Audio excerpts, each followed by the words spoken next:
For a really long time, I have thought very hard about the biological clock and how it affects people in their dating lives. The way that if we're panicked because we think that our goal of having children is suddenly threatened by our timeline, and we think that we're not going to meet someone in time, that can be a disaster in our dating life. It can affect us in all sorts of ways, both conscious and unconscious. It can make us live in fear and anxiety that it's not going to happen. It can make every day that we don't meet someone and find a serious committed relationship seem harder and harder. It can affect our energy on a date when you go on a date and there is a nervous energy, when there is a sense of, I need you for this. That creates so much power in the other person's hands, and it robs us of our power in the situation. It robs us of the power to have standards about how we're treated. It robs us of the power to walk away if the situation isn't right. And it risks us settling for something that we shouldn't be settling for. I wanted to create a conversation that could help anyone in this position to get their power back, their personal power in the situation, so that they could get back to a place of peace where they can make good decisions and make it much more likely that their goal of having a family happens. So I invited two really wonderful people to the conversation who are far more educated than me when it comes to fertility and the issues that not just women face, but people face in these areas. And I think you're really going to enjoy this. I hope that it sparks a conversation that maybe you're not having in your own life, or that you just haven't been able to find out there in the online world. And I look forward to your feedback on it. So without further ado, I present to you this podcast on the biological clock. I have with me today Dr. Ioana Baiu, who is a general surgeon at Stanford and a former pediatrician. She obtained her medical degree and a master's in public health from Harvard.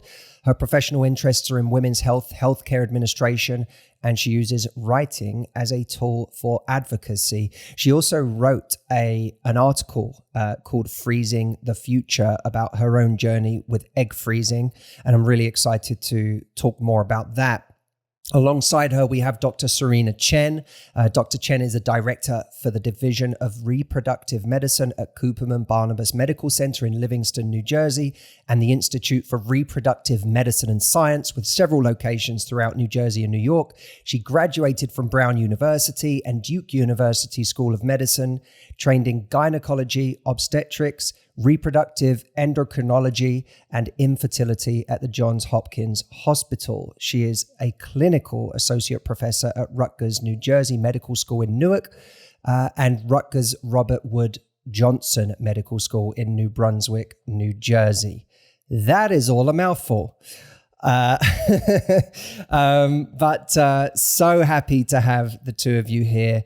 I was very excited just to get people who live in this world in one way or another, either through personal experience or through their professional path, to weigh in on this subject. So hello to both of you. Hello. Thanks for having us. Hi. It's my pleasure. Well, I suppose I'll keep this open between all of us, and feel free to just jump in where you see fit, because I won't always know where a question is best directed. But I think that, I'd love this to just be a very casual conversation between the three of us, and to try and get somewhere interesting with it. Could you help educate me firstly on fertility in general and what the windows are in 2022, 2023 for people right now? Because I understand some of the data out there is more historic in terms of what fertility windows are. What is it right now for both women and men? So in general, we know that age is one of the most powerful factors that impact fertility. Your general health impacts fertility, but age is a powerful factor. You know, people come in all the time and they're like, please test my fertility. I want to find out what's going on. And yet, we can tell a lot without any testing, just like looking at your general health, looking at risk factors like smoking, which is negative for fertility, and things like chemotherapy, and then your age. And the younger you are, once you go through puberty, the more fertile you are. So honestly, Mother Nature really wanted us to have, our 10 kids by the time we turn, 25, and then die of exhaustion by 35, I think. So, today's society doesn't really fit with that plan. And we do consider, we have these arbitrary designations: advanced maternal age 35, advanced paternal age 40. And we do see, there's some data on higher risks of things like fertility issues, miscarriages, birth defects, above those ages. But it's not like you fall off a cliff. And there is some variation between people, but age does mean a lot when it comes to fertility. There really is a biological clock, in other words. So given everything you know about the statistics, when you're dealing with women in your own life, women that you care about, who you're thinking, they're coming to you for advice and saying, by what point should I really get a move on? What age are you telling them? Because obviously there's always going to be a range, and that range is going to fluctuate for different people. Right. But have you kind of gotten to a point where you go, there's an age in my mind as a fertility doctor that I kind of think by that point people really do need to start taking it very seriously? Well, I feel like there's, a lack of information and education, which is why I'm so glad that you're talking about this, and that really little tiny girls from the beginning should understand their reproductive health. They should understand how to get pregnant and how not to get pregnant, and what are all the ways they can keep themselves healthy and be proactive about it, from contraception to things like preserving your fertility. And so, meanwhile, we spend a lot of time trying to prevent pregnancy, and then we forget to tell people about the impact of the decline in fertility.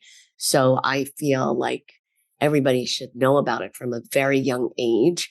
And that way, if you have risk factors like family history of early menopause, or you have surgery on your ovaries, or you need chemotherapy, or you're a smoker, or you have a very high BMI, or, you have like some risk factors to your fertility, you can, go in earlier and talk with your doctor about it. But if you're everything, no risk factors at all, everything's perfectly healthy, then I really want people to start thinking about it around 30, and getting information, and maybe having a good connection with a good doctor who's going to support them to preserve their fertility, and understand the finances and things like that. Because really, fertility preservation should be covered for everyone. Not, right now where, our medicine is a little bit misogynist and biased against women. And this is considered a women's problem and elective. And it's really about the whole human race. It affects men and women, it affects families. So, and affects the economy too.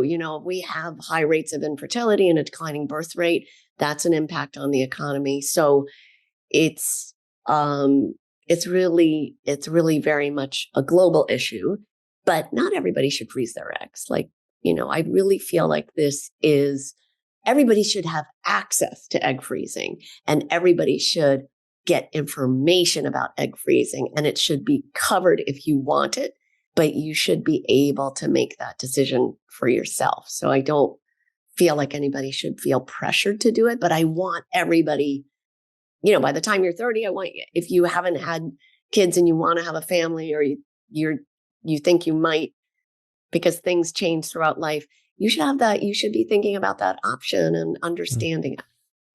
I don't know. That's a long question. No, it's long answer to your question. It's a wonderful kind of context setting for this whole conversation. So it's great.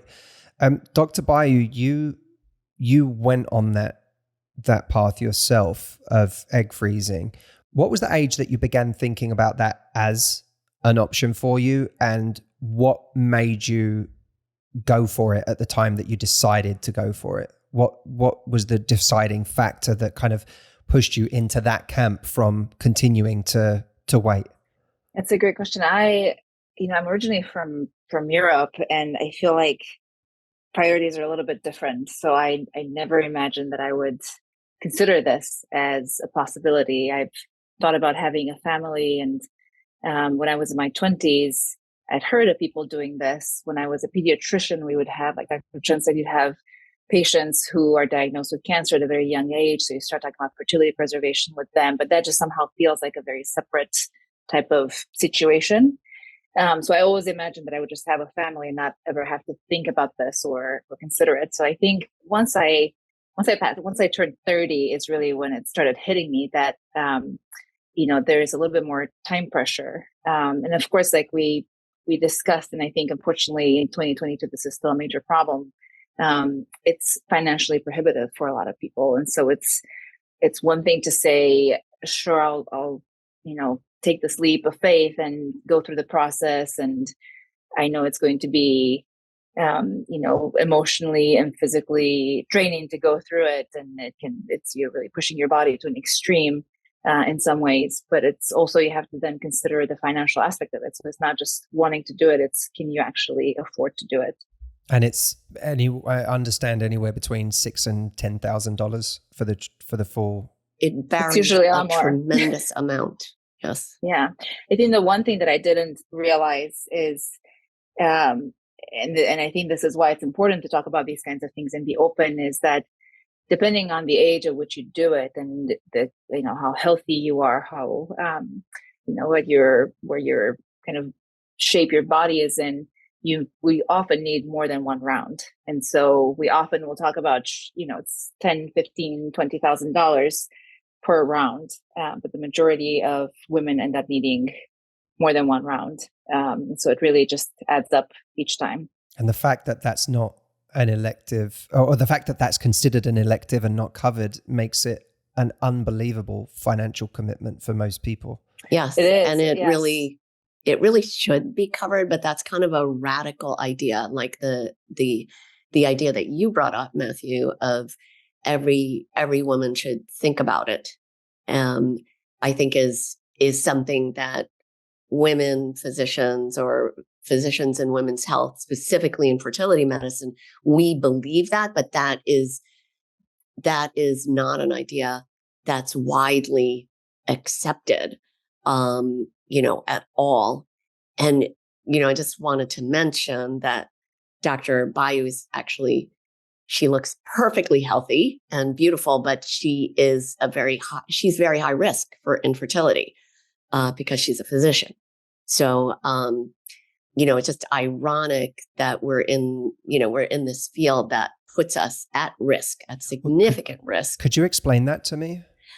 In general, the general population risk for infertility, and this is really only, we're only talking about like cisgender heterosexual population. I mean, obviously there's the whole LGBTQ population, transgender males should, consider freezing eggs also.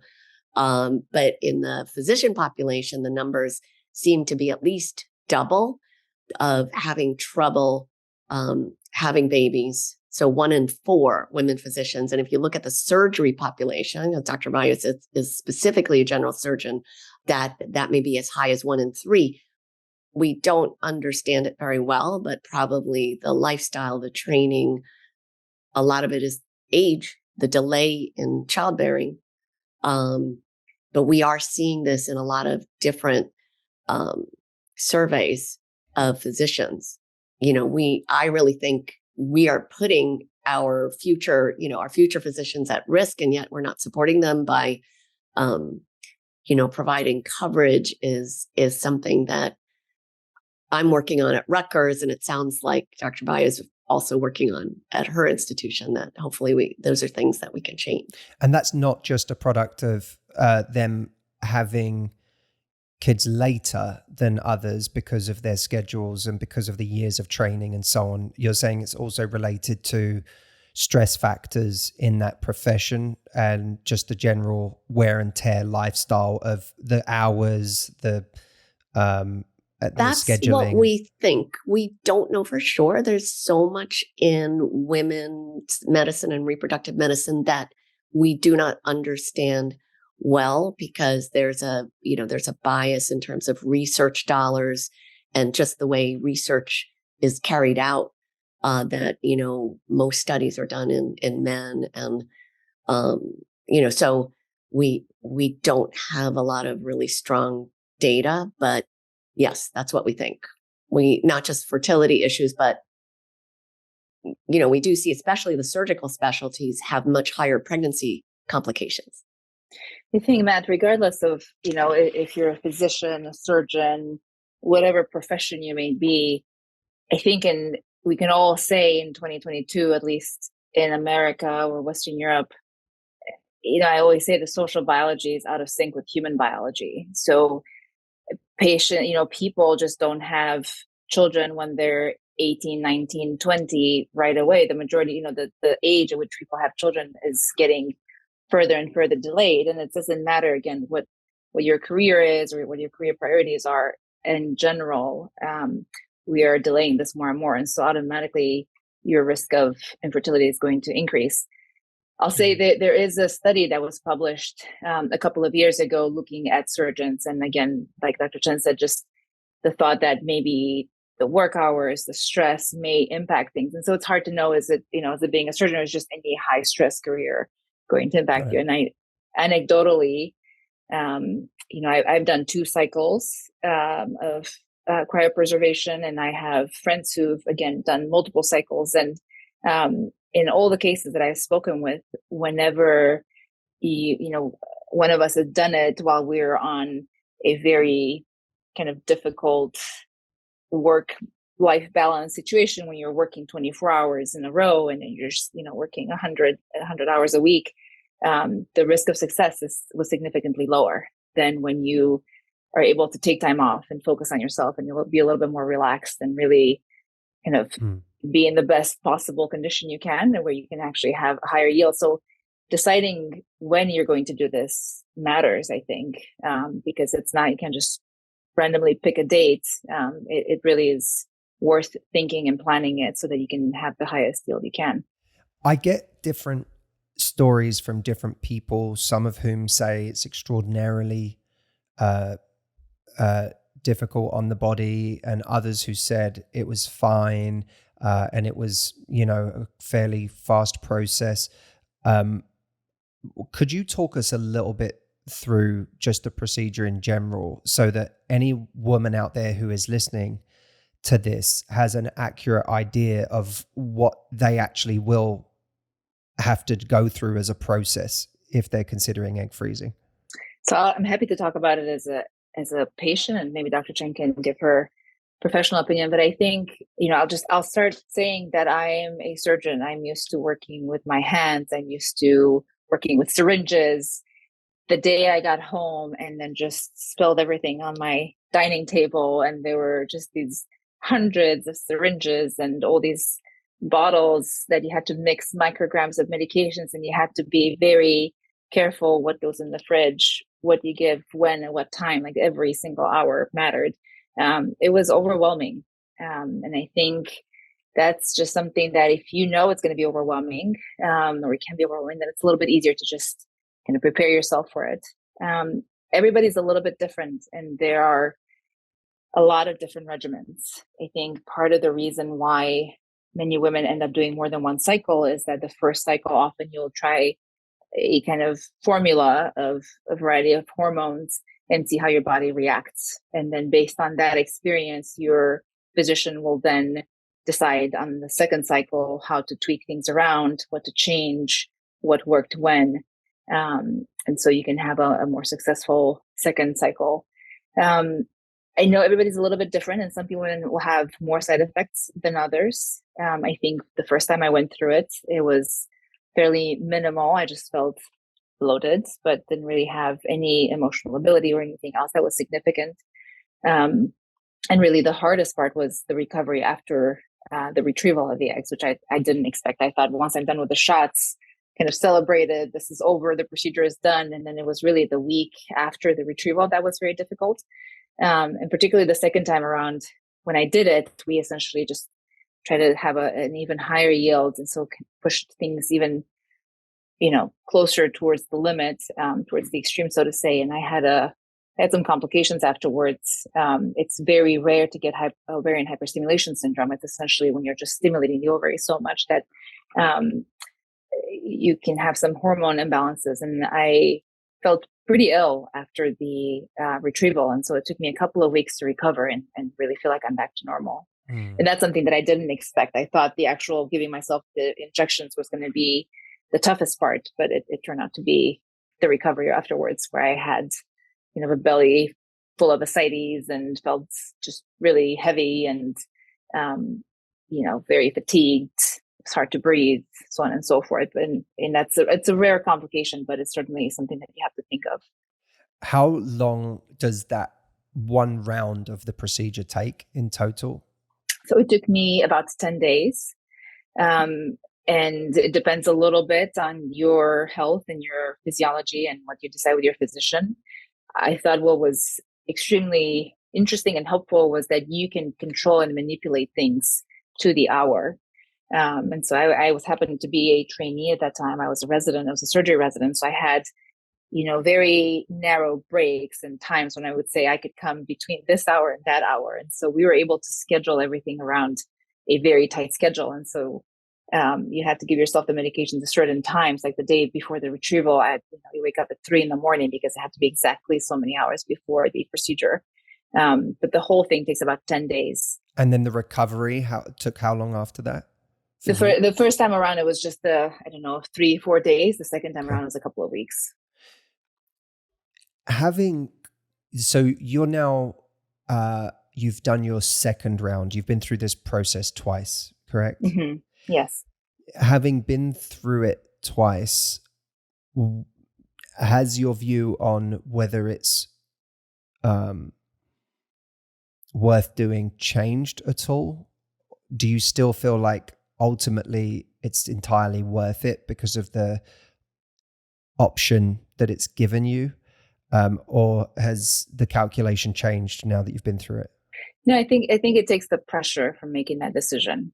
I think this is what's changed, because without it, you kind of feel a little bit of a rush and stress of, oh my goodness, what if I don't have a family now? Will I be able to have it later? Will there be more complications? Well, obviously the health of your eggs matters, and it's affected by your age. So the older you are, the quality of your eggs is going to be. So the younger you are when you freeze your eggs, in some ways, the healthier embryos you may have. On that, one of the questions I wanted to ask is there a expiration date on those eggs? If you had it done at 25, do they become less viable over time or no? Yeah, the answer is no. Yeah, once you freeze, that is the technology today. It's called vitrification, and it just became widely used maybe about 10, 15 years ago, and it's literally like pressing the pause button. So eggs are full of water, so it was challenging to freeze them, because much more challenging than sperm. We've been freezing sperm really well for decades and decades, but eggs have been really tough because they're very complicated. There's lots of organelles and water and things like that, because the egg is responsible for all the cellular functions in the first 3 days of the embryo's life, whereas the sperm is just like a little DNA missile. So freezing that big cell was really difficult. And the first frozen egg baby was like in the 1981, but then there were like no frozen egg babies through the 90s. And then we figured out how to do it much better. And now a lot of people are freezing eggs because the pregnancy rates are much better. And a frozen egg, once you thaw it, behaves almost exactly the same way as a fresh egg, although the shell is a little bit harder. So to get the sperm to fertilize, you do have to inject the sperm into the egg with a process called ICSI, intracytoplasmic sperm injection. But the eggs, you should put them in your will, because you don't want crazy people doing things with them, after you're gone, because they are definitely going to be around for longer than you are. And there was that incredible news story with the babies that were born after being frozen for 30 years. And that is a much older technology. Those babies are alive and well and healthy. Wow. So, and we think the current technology is even better than that now, but it is a numbers game. You do need, usually need multiple eggs. And that's why, Dr. Baiu is talking about doing multiple cycles. Although I would say most of my patients do just one retrieval, because ultimately, I would love for people to have 18 to 21 eggs in the freezer. That's about a 95% chance of having one healthy baby on average, depending upon your age. You need more if you're older, maybe less if you're younger. But a lot of this is about no regrets, because even if you have 100 eggs, you might not necessarily have a baby from those eggs. I do have a patient who froze over 100 eggs, 10 retrievals, and is very happy now with her donor egg baby. And I have a patient who was only able to freeze one egg and has a little boy from her one frozen egg. So we do not have complete control over the future. A lot of this is about really making a very informed decision for yourself that you feel good about, so you can sleep at night, have no regrets. And like Dr. Baiu said, and I think like you have said, Matthew, that you're taking some pressure off yourself. You're turning down the sound of that biological clock a little bit, because you feel like you've made a good decision for yourself. And if you decide, I've gotten all the information, this is not for me, hopefully you could also feel like, okay, I made an informed decision, that's not for me. What is the success rate of egg freezing when it actually comes time to use the eggs? Like what's the percentage? So there are some calculators out there and tables that give you general ideas. And if you're, let's say, healthy and less than 35 years old, 35 or less, and these are healthy, normal eggs, I would say every half a dozen eggs, it would give you, maybe one or two nice embryos, and each embryo is about a 50% take-home baby rate. And that comes out to being 8 to 21 eggs, being about a 95% take-home baby rate, which is really difficult because, either you're pregnant or you're not. You're not 95% pregnant, right, or 50% pregnant. It's hard to know. It can vary widely. But those are good general numbers for the United States, good programs in the United States who are experienced with egg freezing using the current technology of vitrification. I feel like, most doctors across the country will give those kinds of numbers. If you're over 40, then the numbers can vary widely. And some people feel like, once you turn 43, you might need over 100 eggs to make a baby. Not that anybody's ever done that, but those are extrapolations of data where people try to calculate things to give people an idea of what the pregnancy rate would be. So it strikes me that it must be a very, very kind of difficult decision for so many people to do this, because you're having to do it often at a time where it's a very preemptive, proactive measure. Well, I see a biased population. Like I do see people are like not necessarily positive they're going to freeze their eggs, but I feel like everybody really wants the information. I think most women, a lot of women are very proactive about their health. Guys, not as much, but Right. women seem to be very proactive about their health and very curious about the process. And a lot of the issue is the money. That's hard. Some people don't like needles and things like that, but the lack of insurance coverage is a big barrier. And also, we're, Dr. Baiu and I are both on the coasts where there's a lot of IVF programs that are really good. The middle of the country is definitely a lot harder. There's just not as many IVF programs in the United States as there are in, say, Europe.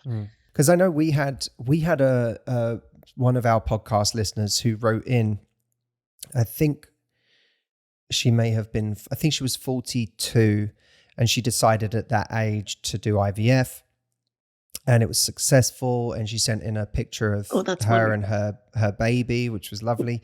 But she, one of the comments that she made, and I'm curious to know what your thoughts on this are. And of course, to some extent, her view is based on the fact that it worked for her to wait that long and then to have IVF. But she suggested that these treatments are a, billion-dollar industry that obviously benefits a lot from people having, doing egg freezing. And her point was that the window for women is often exaggerated in an attempt to get a lot more people buying into these treatments. Yes, that's why it has to be no regrets. We can't say everybody should freeze their eggs, because everybody shouldn't freeze their eggs, and nobody should feel pressure to do that. And it is a billion-dollar industry, and people, and I'm near New York, and in New York, there's this company that's famous for riding around in yellow trucks, testing people's AMH levels and telling them, "Oh my God, your AMH doesn't look good. You need to freeze eggs right now." And that's not really a great way to go about it. Now, having said that, I will tell you, as a reproductive endocrinologist, I'm board certified in OBGYN and reproductive endocrinology and infertility, and all the OBGYN female physicians are all want to freeze their eggs and really feel strongly that it is a good, proactive, reproductive health thing to do.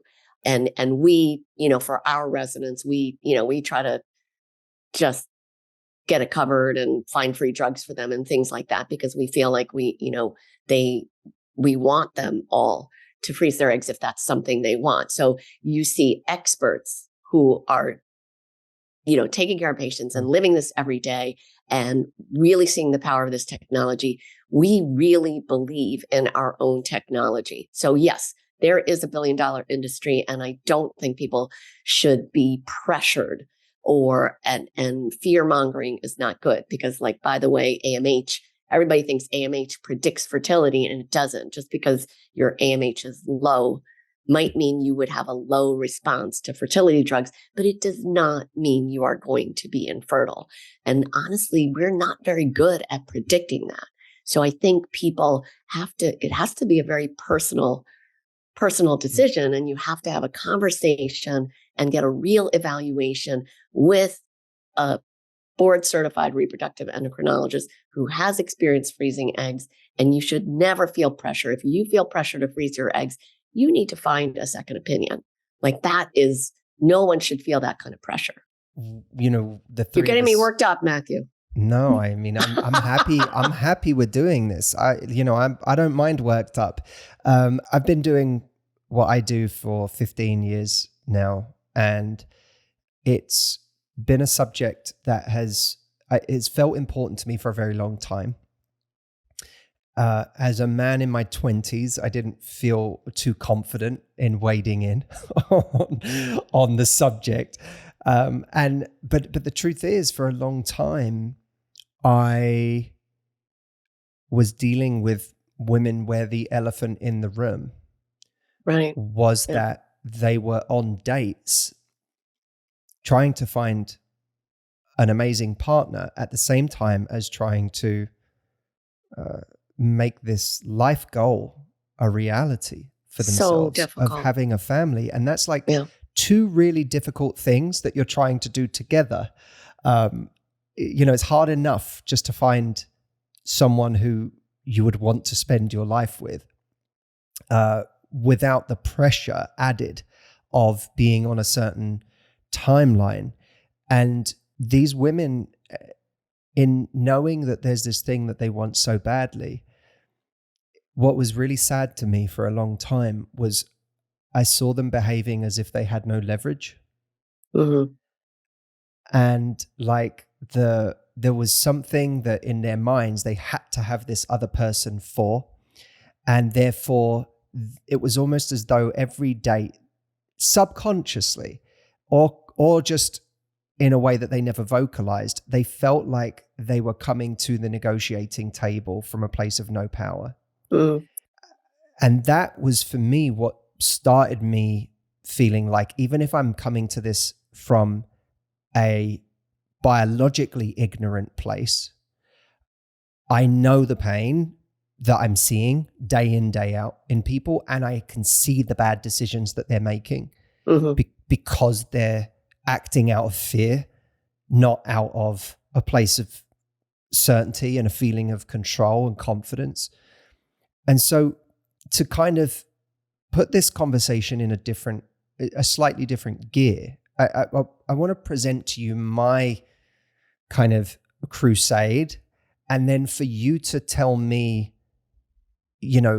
what you think, how you think women should be thinking about it from your expert knowledge. Because I'm happy to wade in ignorantly and make mistakes for the purposes of giving women more control and getting them to have conversations that they otherwise wouldn't be having.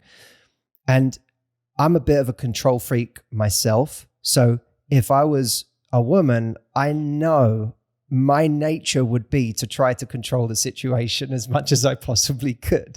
And if I knew there was an option out there that could buy me a lifeline in some way, if it could extend the window, if it could give me a backup plan, I would want that, if for no other reason than then when I was on a date, I could, if it worked, great. And if it didn't work, ultimately, I don't need you. And my publisher, Karen Rinaldi, who is a staunch feminist and a very, very formidable woman, we were walking along the street in New York one day, and I'm 35 now. I must have been 24 at the time because it was when I was publishing my first book.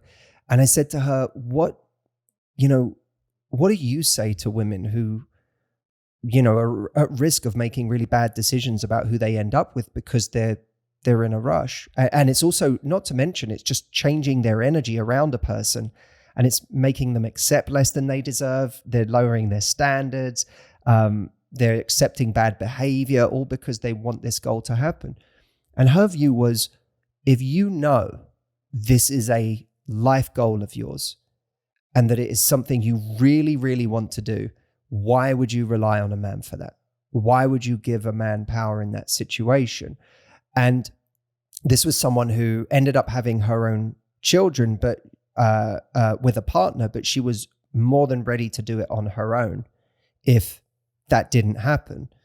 So I suppose I put it to you, how important do you think it is? I know that you say that it's a personal decision for everybody, and maybe I need to kind of, for a moment, remove the financial issue, because I think that's its own barrier. But if you remove the financial variable and control for that, and just say, do you believe personally that in order to give themselves that power and sense of control and to make better decisions, that people in their early 30s, do you lean towards they should do it rather than they shouldn't do it? I lean towards they should definitely think about doing it. So, but I think I'm biased. What do you think, Ioana? I'm going to use a phrase that you used in your other podcasts when you make the difference between settling for something or settling on something. And I think just to bring it to your point is I feel like when you're feeling that pressure and kind of the stress that you're running out of time, that's when you risk settling for someone just because you're running out of time, as opposed to settling on someone because they're the right person and it's the right time. And now you've taken this other variable out of the equation. I do think it's a personal decision. I do lean towards, I think you should consider doing it, get your data, get your facts, and talk about it, because that doesn't cost you anything. And then you can make a more informed decision. But I do think it empowers you at the end of the day. It's to set your own schedule.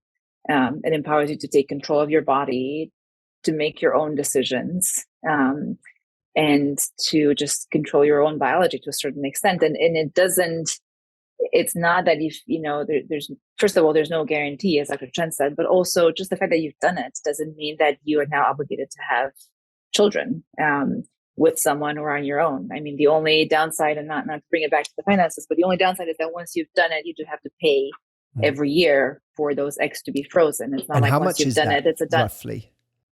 It depends on the place, I'm sure. I think in my place is something between $600 and $1,000. So it's not, a year, something, a year. Yeah, every year. A year.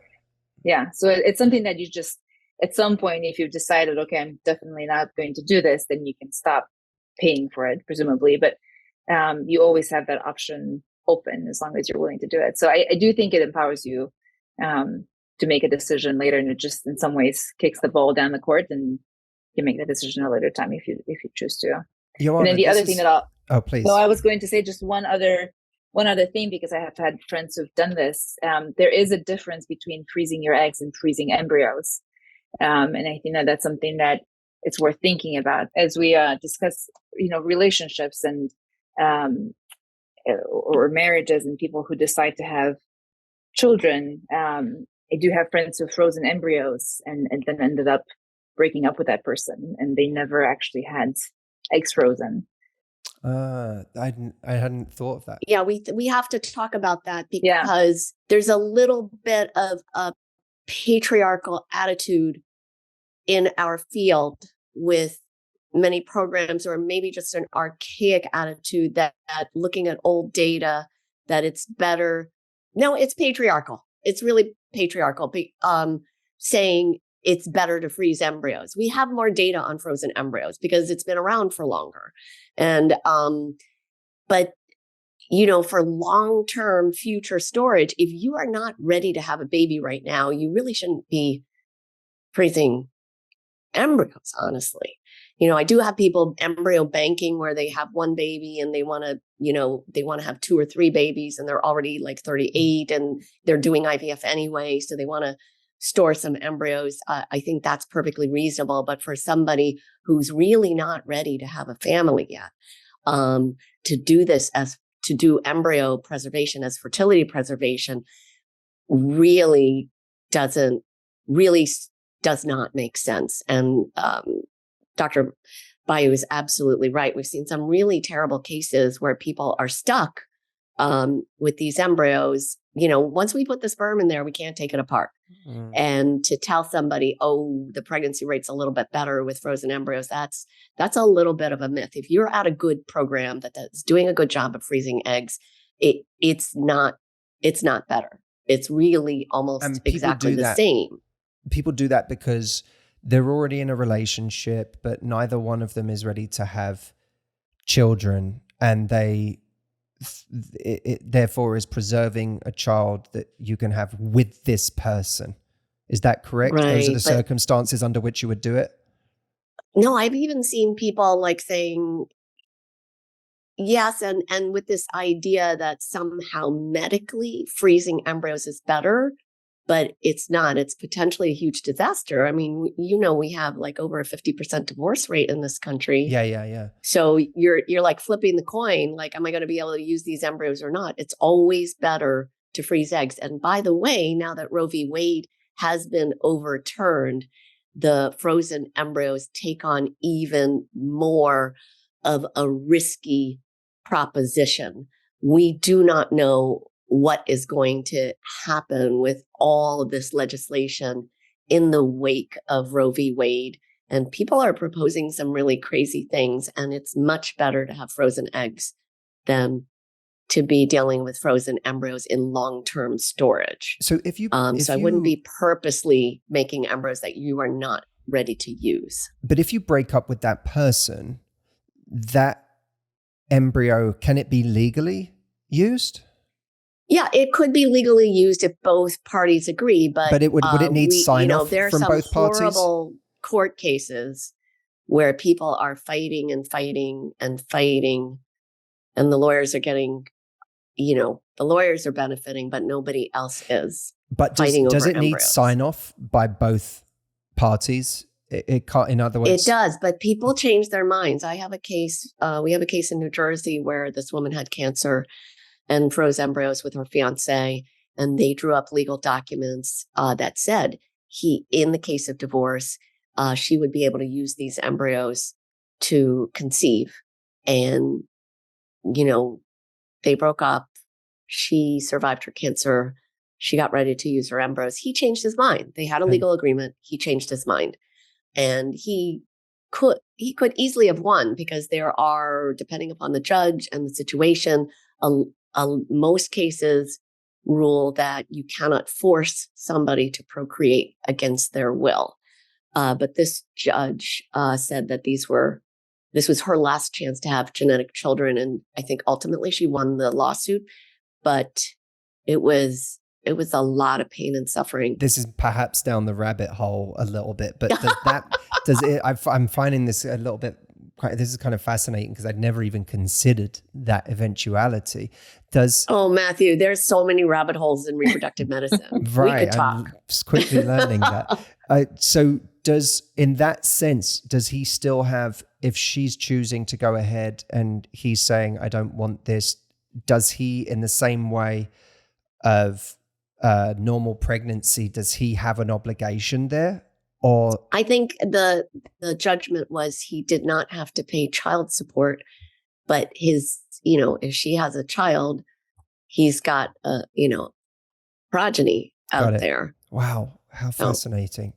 Yeah. So that's a really interesting distinction. So ultimately, even if you're in a relationship, having your eggs frozen rather than an embryo frozen, it's still a version of greater options, which I hadn't even considered. More flexibility. Yeah. More options. Wow. Yes. And Matthew, you're 35, and I tell all my guys I would like them, to either finish their family by 40 or maybe freeze some sperm by 40, because there is theoretically some increased risk, not as much as women, but some increased risk to the child with older dads. And some of that can be addressed by you being super healthy, but some probably not. And banking sperm is much easier than banking eggs. And so if you have that option, there's tons of great sperm banks around that will store your sperm. And, so that's something that I would like men to think about, because I am, as a fertility doctor, seeing more and more first-time dads significantly over 40 and having more fertility issues and, being more at risk of having, kids with issues because of advanced paternal age. And when you have an older wife and an older sperm, that is in some ways, adds to the risk and adds to the infertility risk. Yes. Yeah. It's a great example of the ways men aren't actually I think so many men aren't even in the conversation of their own fertility, I should say. There is, I think, an assumption amongst so many men that it's women who have these issues. It's not men who have these issues, which is something that I suspect a lot of men find out too late, that it's they have their own factors at play. Ioana, and if this is too personal a question, feel free to tell me and we can edit this out. But I'm curious as to how far your kind of internal planning has gone. If you don't meet a person by a certain time, have you decided that you would do this on your own? And if for any reason, as an additional kind of eventuality, you couldn't, it didn't take, I don't know what the right term for that is, but if it didn't, have you considered that you would adopt or you would go a different route? I'm just curious. I'm curious how many different ways you've played out the scenarios in your head that have given you comfort, or just you haven't gone there yet. No, I think it's a great question, and the answer will vary depending on who you ask, because it's a very personal decision. For me, I wanted to have the option open, and I decided that I would only do this if I were able to have a family with somebody else. Like I wouldn't want to do it. I wouldn't want to raise a child alone, or have somebody else's child that I didn't know or wasn't, this doesn't mean anything though. I know women who've done this exactly because they wanted to be empowered to have children with or without a partner. And I think that's perfectly fair. Some women wanted to, would just didn't matter if it was their own egg or somebody else's, and would be open to adoption. Some other women I know, and this was actually, somebody asked me this, I don't think a lot of people know this, but you can also donate your eggs to couples who are infertile, or who've not been able to either go through the process of IVF, or they have and they weren't able to fertilize. And so there are some options where you can potentially give your eggs away, or to friends, or homosexual couples if you have friends who actually are looking for something like this. So there's really many things many different directions you can go with this, and it's really just a completely personal choice. With this technology, you have given people the option to, as you said, Matthew, to totally separate the search for a partner from the family building part. You can separate if you want, and you don't have to do it in the traditional order. You can have the baby first and find the partner later if that's what you want, all those kinds of things. Ioana, have you, speaking to that, when you have decided that for you, the blueprint is either that you find someone or you choose not to have children, has the not having children thing been something that you have you feel that in any way you've already made peace with if it doesn't happen, or has the kind of urgency that you perhaps would have felt earlier just been transferred to later by freezing your eggs? Yeah, I think it took the pressure off. I think my theory is that, I personally would want to have a family with somebody that wants to have a family. And I think it makes a big difference if you're in a relationship where you are both on the same page. So I don't think it's a decision that it's not been cemented in my mind, and it could still very much go either way. And I haven't, settled on one side or the other. It's given me options essentially that I didn't have before.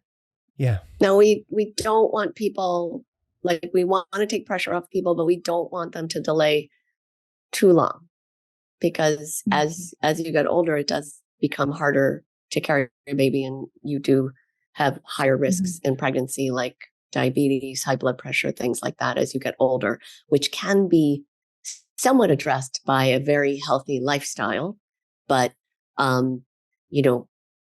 that is something to think about as well. At what age do you see those things really starting to kick in a significant way? They start, I think, we start to be able to measure it a little bit over 40, but we usually stop doing embryo transfers at around age 50, maybe up to 53, 54. It varies by program, but in general, in the United States, the age limit is around 55 for getting people pregnant. Those are, once you hit 43, 44, usually people are, if they don't have their own frozen eggs that they froze earlier, are usually using donor eggs to conceive. But we, in terms of maternal health, we stop around, early 50s because when you of say those risks. Embryo transfer, that's the term referring to implanting the embryo in the subject. Yeah. Yeah. Okay. I mean, they have, like in India, I know they've done some transfers to people in their 60s, but there was a very upsetting case a couple of years ago where, the woman, like, she died soon after the baby was born when she was in her 60s, because your heart, it really impacts your heart. So we do have to think about that, not to torture people, but we do have to think about that. And then I think I do want people to, hearing Dr. Baiu's personal experience, I think really helpful. I would say that I think as a surgical resident, probably squeezing it in between cases is tough. And that does probably lead to more side effects. Because I think if you can make your schedule really light and you can give yourself enough time to get extra sleep and naps when you need it, because most people need that, and drink at least 2 to 4 liters of water a day, most people really tolerate this process very, very well. Just to add another layer of complexity there, depending on how you're planning on doing this, whether you pay for it on your own or go through the insurance company, I think in general, the advice is that you would always try to have a natural fertilization. So you'd always try to have a child naturally. So just the fact that you have your eggs frozen or your embryos doesn't mean that that's automatically, you would decide to have a child and this is your go-to. I think the recommendations in general are still that you try to do it, and if not, that you go through a series because you of might steps. not need them. Yeah. So that's interesting to me, because I would have thought from everything that's been said that if you're 39 and trying to conceive, but you have eggs frozen and you had those eggs frozen at 30, then there's potentially less risk of complications with eggs that you retrieved when you were younger than at 39. Am I completely wrong about that? In other words, is there a greater risk of complications by using your eggs at 39 than at 30? You're right and you're wrong. Like, there's a lot of things to think about, but it's costly. You're doing an extra cost. You're doing an extra procedure to thaw your eggs and inseminate them and put them in. The vast majority of IVF babies are really healthy, but there is a slightly higher reported birth defect rate for IVF babies, 8% instead of the normal 5%. We think most of that is because most of the data is from infertile people, but we don't know for sure. We are growing embryos in a dish, and a frozen thawed embryo transfer. We are seeing slightly higher rates, maybe of high blood pressure in pregnancy, things like that. Is that an IVF effect? It's nothing crazy, and we feel like most people do really, really well. But yes, there's a risk of miscarriage and things like that when you're conceived 39. But and it's really up to the patient. But a lot of people think, okay, the eggs are a backup plan. If you don't get pregnant on your own easily, then we use those, because we kind of think of them as a type of fertility treatment. But you don't have to do it that way. But yes, that's pretty typical. Firstly, I really appreciate all of this information, because this is without a doubt been the most useful conversation I've ever had on this subject. And I feel so much more educated on this side of it than going into it. It's funny. I made a glib comment not so long ago that, I felt like, I was coming from an uninformed place of saying, well, surely everyone should do this. Why would you not do this? I mean, finances aside, obviously, I said, if you had the money, why wouldn't you do this? And I had a couple of emails back from people saying, well, let me tell you why. and I quickly realized how uninformed I was. But what's interesting about everything that's been said here is that while I feel like there's much more energy and cost and just, you know, the effects of the process are much more dramatic than I perhaps realized, I don't know that it changes how I feel about the whole thing, because I still feel like I'm inclined to say, if there was a woman that in my life that I love and she got to her early 30s and knew without a doubt that having a child was something she wanted to do, or she felt like there was a good chance that at a certain point she would end up wanting a child, I would want her to have the personal leverage of having created options, despite the process and the cost. And some people, it's very sad to me that some people will never be able to do it because of the cost. And I totally agree with you, Dr. Chen, that the idea that this is solely a women's issue is unbelievably ignorant. And there is an inbuilt misogyny to that, and to not having it be something that's covered. I'm with you on that. Yeah. So let's work on that, because we passed some egg freezing laws in New Jersey, and there's 9 states that have mandated coverage for egg freezing for cancer patients. But I think, you should continue to say controversial things, because at least we keep the conversation going, right? I love that you're having us here to talk about it, because the more people hear about it, I think it will, it's an educational process. That's something, hopefully we can motivate some people to learn more about their reproductive health and at least have a conversation with the doctor. And so they can make this decision for themselves. I do want people to know that, that's like such a striking image, Dr. Baiu, what you said of the syringes all over.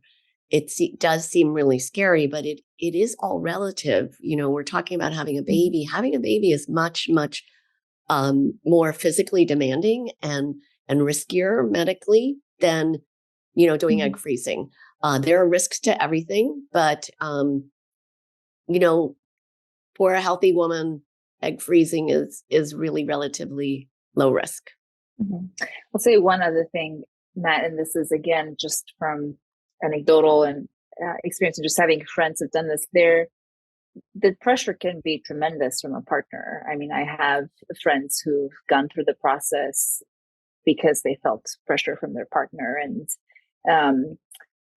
sometimes that's a decision that's mutual and can be made by both people, and sometimes there is that sensation that the woman has to go through a process that can be painful and distressing, because her partner really wants to have a family at some point. And so I do think that it's the pressure that he, let's say he wants a family at some point, but he doesn't want it now. And that's the pressure that he's saying, I want the option of us doing this, and you have to go and freeze your eggs so that we have the option later on. Essentially. Okay. And I mean, this is, I'm thinking of some friends who've had a very similar situation. And the one thing that I do think it's really worth mentioning is that, we've talked about the success of egg freezing, and you kind of go into it, and let's say you have all the money and all the support that you want.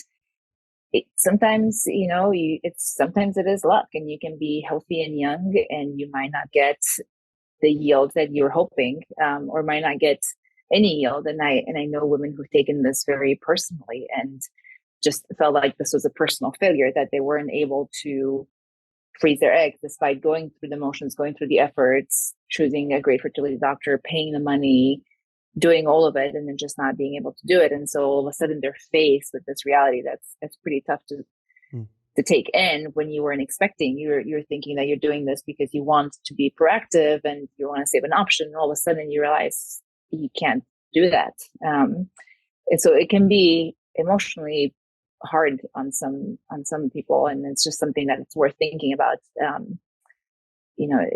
It's again, I think a lot of it is personal, but I think just being informed and making an informed decision is critical. It's much more than, a decision about a medical procedure. You're really talking about making a decision about your life, really, because all those things come into play in that decision. But in a way, you're also doing the opposite, right? You're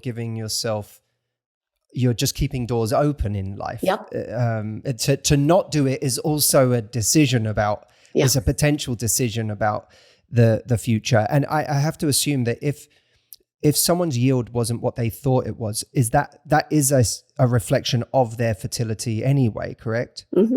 So right. You've learned something. It may just be. Yeah. Right. So to that extent, in a way, you're learning something painful, but you're only learning something painful that you would have learned anyway down the line, right? You're just learning I that think it just hits people sometimes hard if they're like 30 and all of a sudden you're realizing, oh, this is happening and I can't do it and I don't have that option saved, and it's just making you wonder, is it too late? Have I waited too long? And so it can be emotionally. But I would have thought almost that if you delayed it another 5 years, you would only increase that feeling of, I should have done something sooner, right? If I feel like the person who does it at 30 is already they're already being a very proactive person. And so I would hope that people would try at least to feel that message of, actually what I did was an incredible thing. It may not have worked, but I'm the kind of person who took action. And I had no control over whether that action was, aside from some of the factors that maybe I can have some control over, ultimately, it's my body we're dealing with. And I would hope that people would be incredibly proud of themselves for having taken a very proactive step, even if that proactive step didn't pay off the way that they wanted it to. And ultimately, it's still information. I feel like that's hopefully from this call, I'm hoping that so many people listening, men included, feel like this is just information. I mean, even for me, it's given me a sense of urgency about just, having some key internal and couple conversations with my partner in just making deciding what the plan is and what options are in front of us. So I think that, even for me, it's been really educational in that respect. I think you're right about all of that. I think, you're right. People should feel good about themselves for, even having the conversation or listening now. You are getting more educated, and that is empowering. And the more education you have about your body and your health, you can make a difference, even though sometimes the outcomes may not be what you want, but you are making a positive difference. Absolutely.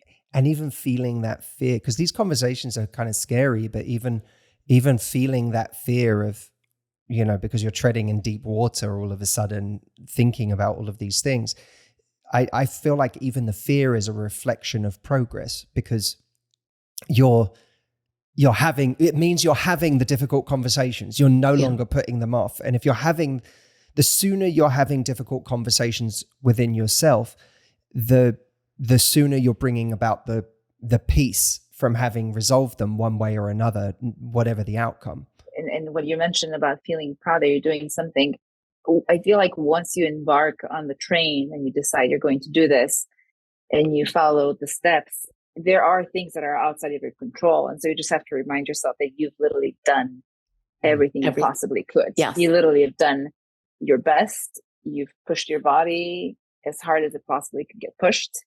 And whatever the result is the result. And it's not because you've done something wrong or because it's really, I think it's important not to beat yourself up, and just to Absolutely. kind of be proud that you've done it. And no matter what your yield is or what your result is, the important thing is that you've taken that decision and you've thought it through, and you tried.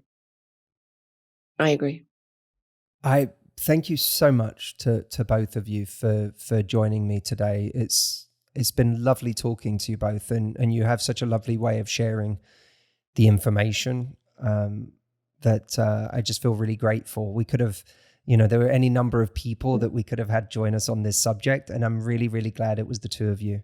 Thank you. I'll leave it with one other thing, just to kind of keep it out there, is just don't go through this alone.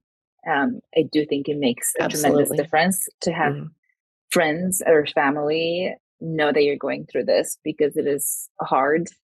It's, I think it was so nice to have somebody that could pick you up after, on the day of a procedure, drop you off and pick you up and, get you home with good food and kind of celebrate the fact that you've done, this incredible thing, and it's over. And so I think it makes a tremendous difference to not be lonely in it. 100%. I totally agree.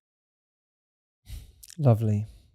Well, thank you both. And please stay in touch. And if you're ever listening to anything I'm doing and you think I'm missing something crucial, please know that your opinions are always welcome. And I'd love to hear from you. Well, I'm subscribed now, Matthew. I will be listening. Very good. Thank you both. Take care. I just wanted to say thank you for watching this. If you're a woman, I hope that this helped, and I hope that it gave you much needed information. If you're a man, I hope that this gave you much needed information, and I hope that it created a sense of perspective and empathy about what women go through in this area. I would love to hear from you all on this. Leave me a comment. Feel free to reach out and message us on Instagram or by email.